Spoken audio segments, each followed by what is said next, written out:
Anay gwardiya nga may kasong rape sa Malaybalay, Bukidnon, arestado sa Barangay Sumag, Bacolod City. Sospetsado, nagpahayag in frame up lang inisang tiyo sang 9 anyos nga biktima. Yarig balita ang aton gintutukan. Malapit na 4 kadekada nga nagapuyo sa probinsya sa Bukidnon ang 62 anyos sa si Rene Makilan Mata. Nagobra inisad to bilang gwardya sa isa ka bangko. Sang Marso, ginyakibot sang iya manghimata sa Barangay Sumag ang iya pagpauri matapos nagretiro sa obra. Luig na kuno sini nga magbalik sa iya nahamutan nga pangabuhi sa Sumag. Apang si Mata gali, may kaso nga rape kagwanted man sa kaso nga acts of lasciviousness. Kagabi, ginserbihan ini isang warrant of arrest. And after the commission of crime siguro, nagpauli siya dire.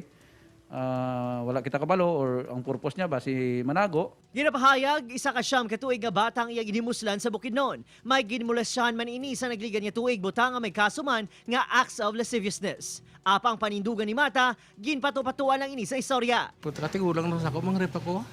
Frame up na ko, sirya. Dugang ni Mata, dako nabulig sini sa pamilya sang ginapahayag biktima nga bata ganing palaligban kuno nga siya ang ginkasuhan. Daway mo sila kalo, isang kwan ba lang, ilangin nga tanang utang kablas, dan belatan niya, tanawon man nila. Nag-frame upan sila sa akon nga muna, huwag mo sila kaluoy nga.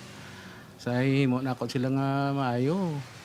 Mupaningin balos nila sa kun. Nahibaluan niya matapos nagretiro bilang gwardya ng tricycle driver man ini. No bail ang kasong rape ni Mata. Samtang 80,000 pesos naman ang piyansa sa acts of lasciviousness in relation to RA 7610.